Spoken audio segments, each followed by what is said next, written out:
نحمدہ ونصلی ونسلم علی رسولہ الکریم اما بعد فاعوذ باللہ من الشیطان الرجیم بسم اللہ الرحمن الرحیم۔ جیسا کہ بقرہ عید کی آمد ہے اور کافی سارے مسلمانوں نے قربانی ادا کرنی ہے نماز عید ادا کرنے کے بعد۔ قربانی میں ہم کئی ایسی غلطیاں کر جاتے ہیں کہ جن کا ہمیں سرے سے پتہ نہیں ہوتا، اور نقصان اس کا یہ ہوتا ہے کہ ہماری قربانی جو ہے وہ قابل قبول نہیں ہوتی۔ مثال کے طور پر قربانی تو واجب ہے اس بندے پر جو گھر کا سربراہ ہے۔ اگر اس کے علاوہ باقی لوگ صاحب نصاب ہیں تو ان پر قربانی واجب ہے۔ بچوں پر، نابالغ بچوں پر قربانی واجب نہیں ہے، لیکن اگر ان کی طرف سے کی جائے تو اجر ملے گا، ثواب ملے گا۔ اب یہاں پہ غلطی کیا ہوتی ہے اور کون سی ایسی غلطی ہے جو ہم کرتے ہیں کہ جس کی وجہ سے ہماری قربانی قبول نہیں ہوتی؟ سب سے پہلی غلطی ہم یہ کرتے ہیں کہ جس پر قربانی واجب ہے اس نے کی نہیں اور دوسروں کو قربانی کروا دی جن پر واجب نہیں تھی۔ مثال کے طور پر ایک سال سربراہ نے خود قربانی کی اور دوسرے سال سربراہ نے یہ کہا کہ پچھلی دفعہ میں نے قربانی کی تھی، لہذا اس دفعہ میری بیگم قربانی کر لے، میری وائف قربانی کر لے، میری بیوی قربانی کر لے۔ تو یاد رکھنا، جب سربراہ قربانی نہ کرے گا تو بیوی کی قربانی قابل قبول نہیں ہوگی، وہ ضائع ہے، صدقہ میں شمار ہو جائے گی اور کچھ بھی نہیں ہے۔ اور پھر دوسری بات جو ہم کرتے ہیں، چلو جی پچھلی دفعہ میں نے کی تھی، اس دفعہ ابا جی کے نام کی کرتے ہیں۔ ابا جی بڑے خوش ہو جاتے ہیں، ٹھیک ہے کر دیں قربانی میرے نام کی۔ لیکن یاد رکھنا احباب، جب ہم سربراہ ہونے کے ناطے سے خود قربانی جب تک نہیں کریں گے تب تک نہ ہماری وائف کا حق ہے، نہ والدہ کا حق ہے، نہ باپ کا حق ہے، کسی کا حق نہیں جب تک سربراہ خود قربانی نہ کرے۔ ہاں ایک بات ضرور ہے، اگر بیوی صاحب نصاب ہے تو خامد یعنی سربراہ کے علاوہ اس پر قربانی الگ سے واجب ہے۔ اسی طرح اگر بیٹا کہ وہ صاحب نصاب ہے تو باپ کی قربانی کے علاوہ اس پر قربانی بھی لازم اور ضروری ہے۔ باپ کا الگ سے مال ہے، الگ پراپرٹی ہے، تو اس پر قربانی الگ واجب ہے۔ ماں اگر صاحب نصاب ہے تو اس پر الگ قربانی واجب ہے۔ یہ غلطیاں ہم کرتے ہیں قربانی کرنے میں۔ ایک دفعہ خود کر لی، دوسری دفعہ بیگم سے کروا دی، تیسری دفعہ ماں جی سے کروا دی، چوتھی دفعہ باپ سے قربانی کرا دی، خود کچھ نہیں کیا۔ حالانکہ جس کے ہاتھ میں سربراہی ہے، جو گھر کا سربراہ ہے، سب سے پہلے اس پر قربانی واجب ہے۔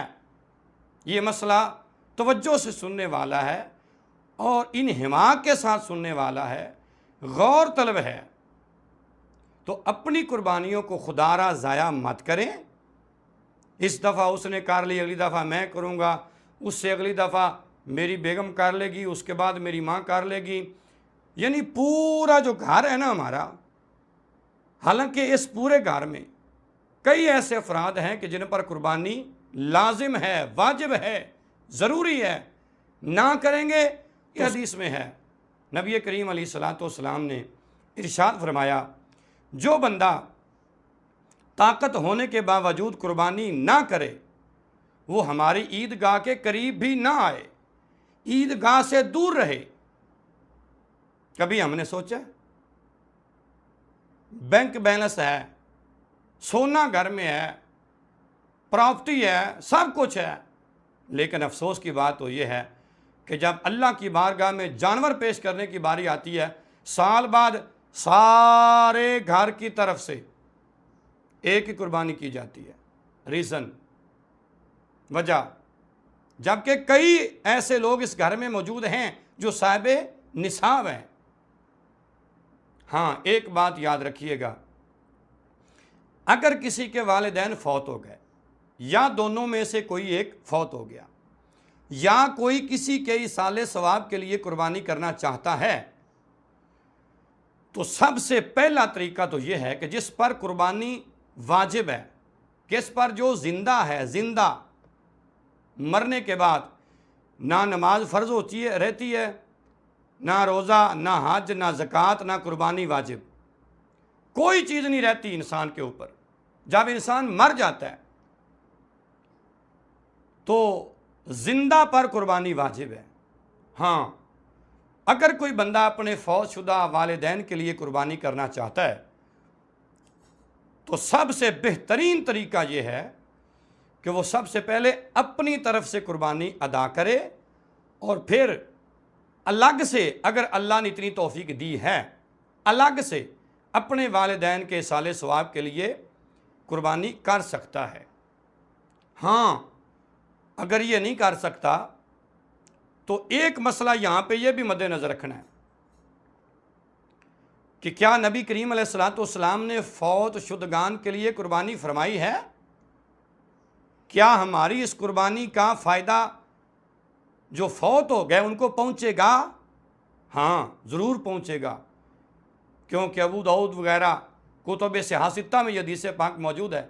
نبی کریم علیہ الصلوۃ والسلام نے قربانی کی اور قربانی کر کے یہ دعا کی، اللہم تقبل من محمد و آل محمد و من امت محمد۔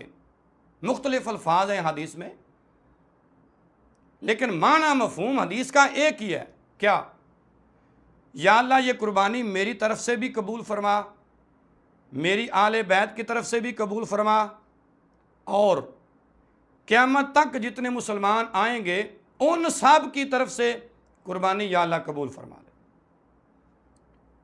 اب آنے والے ہیں، اور پھر لفظ امت استعمال فرمایا تاکہ جو دنیا سے امتی چلے گئے ہیں ان کو بھی ثواب پہنچے۔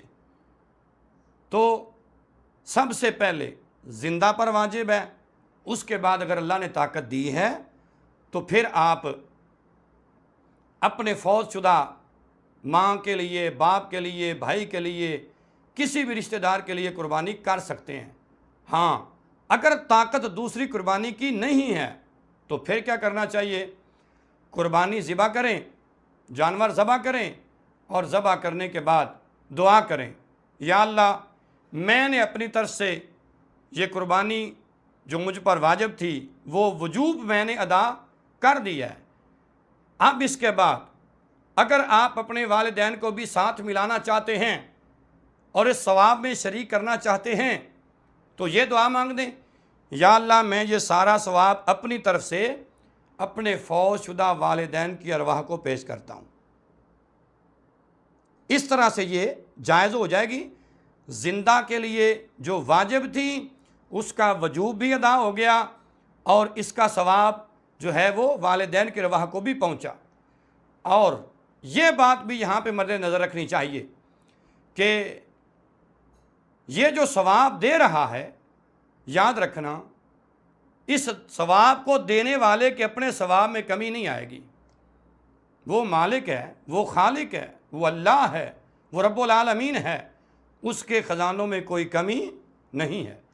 اس لیے ہمیں چاہیے کہ ہم ان غلطیوں سے باز آئیں، اور جب فوت شدگان کی باری آئے تو ان کے لحاظ سے جس طرح میں نے طریقہ عرض کیا ہے اس طریقے پر عمل کیا جائے تو ضرور انشاءاللہ ہمیں بھی ثواب ملے گا، اپنے پیاروں فوت شدہ لوگوں کو بھی ہم ثواب دے سکتے ہیں۔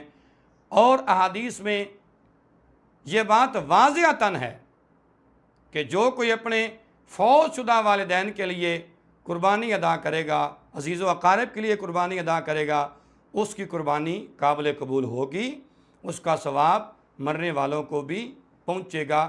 یہاں پہ یہ مسئلہ بھی حل ہو گیا کہ جو لوگ کہتے ہیں کہ ایصال ثواب کہاں لکھا ہے، کیسے پہنچتا ہے، یہ تمہاری دیگیں، یہ تمہارا اتنا انتظام، ہم کہتے ہیں بھائی جیسے اتنا بڑا بکرا ہو نا، گائے ہو، بیل ہو، بھینس ہو، کٹا ہو، حتیٰ کہ اونٹ ہی کیوں نہ ہو، جب ان کا ثواب جس طریقے سے صاحب قبر کو پہنچے گا اسی طریقے سے ہماری ان دیگوں کا ثواب بھی فوت ہونے والے کو پہنچے گا۔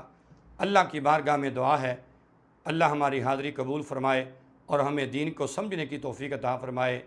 آپ کی خدمت میں گزارش ہے کہ دینی مسائل کی معلومات کے لیے ہمارے اس یوٹیوب چینل کو لازمی سبسکرائب کریں، ہماری ویڈیو کے نیچے کمنٹ لازمی کریں، شیئر ضرور کریں، لائک کریں، اور یہ صدقہ جاریہ ہے، ایک مسئلہ دوسرے تک پہنچانے کا ذریعہ ہے، تو آپ ہماری ویڈیو لازمی دیکھا کریں۔ اللہ ہم سب کو عمل کی توفیق عطا فرمائے۔ وما علیہ الا البلاغ۔